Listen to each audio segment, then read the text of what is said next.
right away or face the consequences immediately. And those consequences are unforgiving. It's an obligation I have. The moment I fail to produce comfort in that police officer is the moment my life is on the line. Crazy. That is crazy. I mean, the moment that officer feels discomfort in me at all, I am 1 foot in the grave. 1 foot in the grave. And so you can either be mad about it or you can adjust and make smart decisions. You can be mad about it, but you better make sure you make those adjustments. And I choose to make the adjustments and not have any emotional connection, because that emotional connection can hinder my responses. My responses must be pure, or their discomfort can result in my death. It's very, very easy.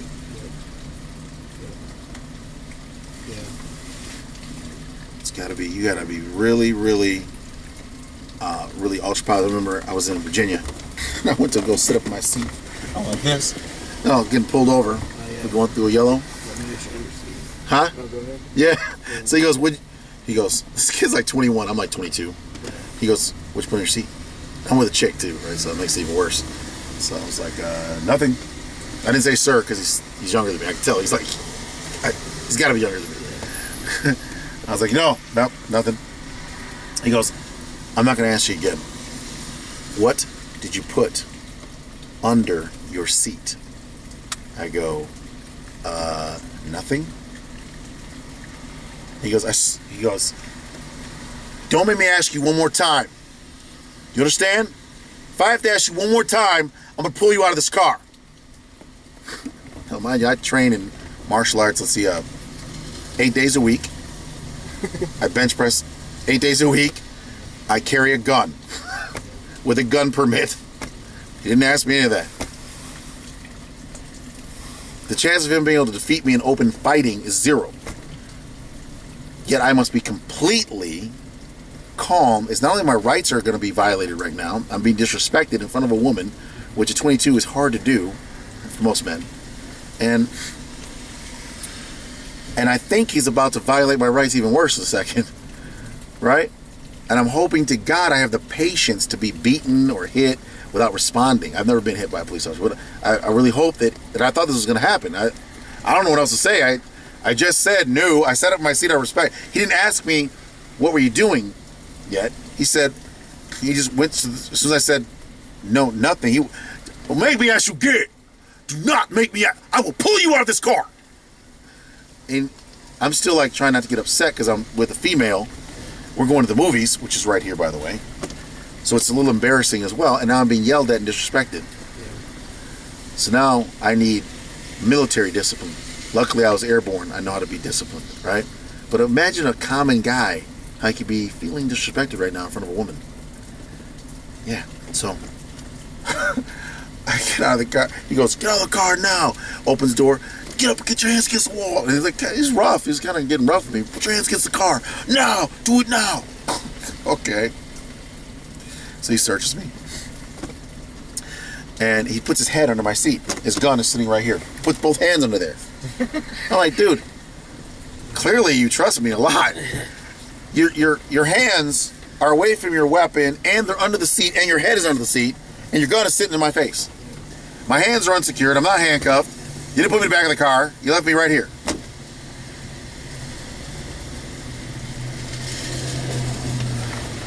So then he comes back. He's like, okay, all right. So I saw you do something. What were you doing? I said, he goes, you did something with your hands or something? I said, I sat up in my seat out of respect for you, pulling me over. I was leaning back. He pulled me over, so I sat up in my seat. He was like, oh, okay, all right. Well, I look like you put something in your seat. Don't do it again.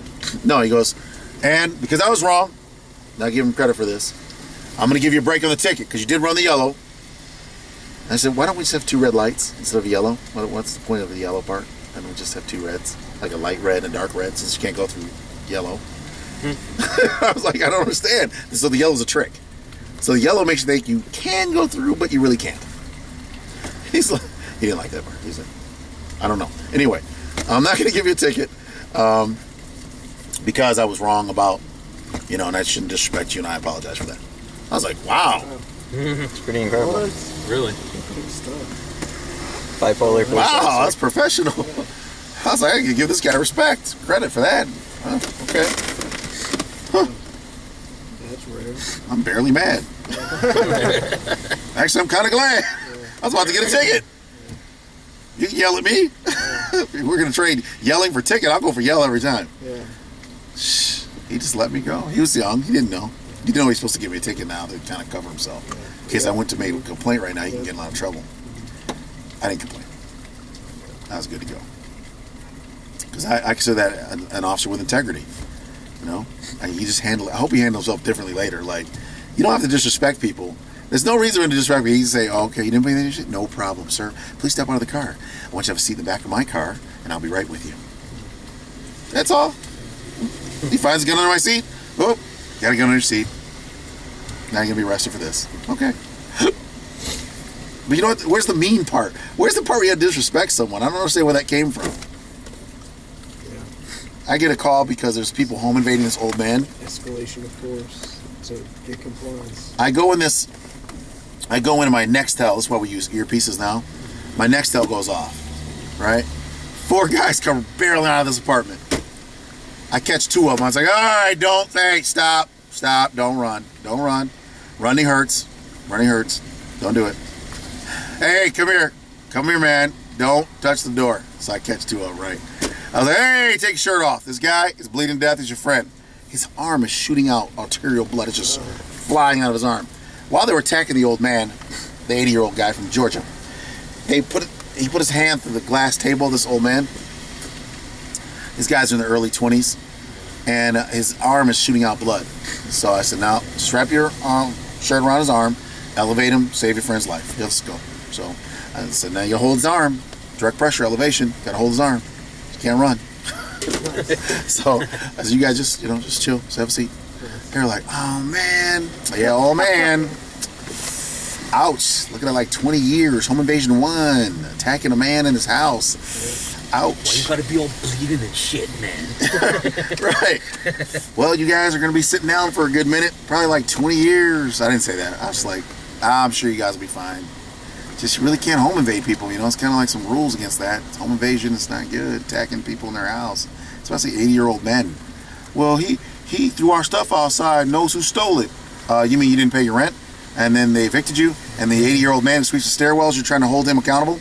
Around the corner is a 26-year-old male from the suburbs who owns the building. He's the one who evicted you. Just got back from a skiing trip in Aspen. Why don't you go talk to him? Why don't you fight him? He's 26, a lot more agile. Could fight him. It's okay, he's around the corner. Want to see him? Why did you, just out of curiosity, why did you fight the 80-year-old man instead of the 26-year-old man who evicted you? Man, this old man knows who did it. I was like, okay. So we talked for unfortunate next 2-3 hours, waiting for police who never show up for home invasion 1. Home invasion 1, man. That's like, you're home and they come inside. Yeah, that's prison. Definite prison, right? No money to be made off that crime. So the police come. The ambulance comes. I let the guy go. He's bleeding to death. So they take him, and I have some of my people go up there and sequester him in the hospital. Right? And then I said, you know what? We're just going to go to the police station. Get in. I said, but don't run, because running hurts. That chase you and you fall down, and I fall on top of you. It's not good. So let's just get in the car. He said, just get in the car. Let's just get in the car. So he gets in the car. He's like, no problem. He's like mild-mannered. Like, come on, dude. This guy going to prison for 20 years. I didn't flex cuff, handcuff, call him names. Just, let's go, man. Let's get in the car. Gets in the car. Go to the police station. I'm like, hi, I called for 3 hours about the guy, home invasion, 4 men. They were like, and? I was like, well, here's one of them. The other one's in the hospital. What you want us to do? He home invaded the person? Well, where's the old man? He's injured and he's at his house. There's no door, so he's kind of trying to not leave whatever valuables he does still own, because he likes the whatever valuables he still owns. Stuff from World War II, stuff like that. It's kind of before he moves back to Mississippi, he'd like to keep some of his stuff. So the police are like, well, there's nothing we can do. I said, I'm sorry? We're not taking him. You can take him up out of here. I was like, I just told you he went. We don't have a victim. No victim, no statement, no holding. You understand? I'm security for the building. I caught these men home invading, okay? The victim's been waiting for 3 hours for you to show up. You never showed up. We've been calling 911 constantly. Look, we're not taking him.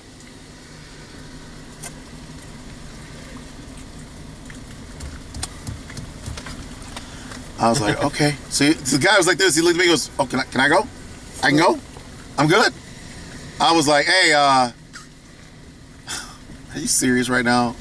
They were like, we're not holding him. He can do what he want to do. I was like, oh my God. And so as I walked out, like in shock, I'm like this, like, it's like the Twilight Zone around here. This can't be real. Is this America? Am I in America? This is impossible. What I'm seeing is impossible. The guy was like, hey, dog, you mind if I get a ride back to the hood with you? I was like, hey, dog, psst. The police are looking. That's helping you. You should get away from me right now. You need to escape from my view. Because if we go around this corner, you go with me, where I'm going, it will not go well for you. You should go away from me very, very quickly. You understand? The only thing keeping you on your feet right now is the police are watching me. He was like, oh, straight, I'm out. He took off the other way. I was like, it's probably best for him. So I still got one. I'm at the police station. I mean, he's at the hospital. So I shoot over to the hospital, right?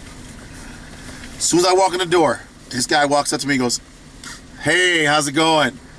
It's a black guy, about 40. I'm like 20. What am I, like 23, 24? I'm like 24 years old. I was like, hey. He's like, hey, listen. Trooper Johnson. He shows me his credentials. He's like, listen, outstanding job what you've been doing in the community. I've heard great things about your organization. You're just really outstanding, really, really. And I just want to say that, I've been working with my stepson here, trying to work with him. His mom's just, is going through it. He's having some issues. I said, you know what he did? He home invaded an 80-year-old man. Yeah, I know. I've been working on him, trying to get him to do the right thing. I said, he home invaded an 80-year-old man. Like, he beat him up, and he's cut because he broke his stuff and everything. And he goes, yeah, I know. We're working through all that and trying to, get him to stop doing such foolishness. I was like, well, he's got to get locked up. I didn't pay a ticket once I got locked up by state troopers for peeing. So I am not going to let this go. I want him arrested. So he said, well, it's my stepson, and, I'm just going to, I said, no, he needs to get arrested. Seriously. He was like, really? Really? Are you sure about that? Because I don't see any reason for you to be here any longer, and I don't see any reason for you to be here longer unless you would like us to further look into your organization and what you're up to and what's going on with you. And would you like to see that? Would you like us to, start looking into your organization and see what we can come up with? I was like, oh, well, actually, that won't be necessary. I was just thinking, I don't see any reason for your stepson to be here any longer. I'm sure you'll be able to teach him his lesson. I got out of there quickly. I was like, let's go. I know what this means. Yeah. They're going to start harassing us. Yeah. So, make a long story short, man, that guy got nothing. And I remember when I was a security guard down in Ypsilanti. I have to go run. Online.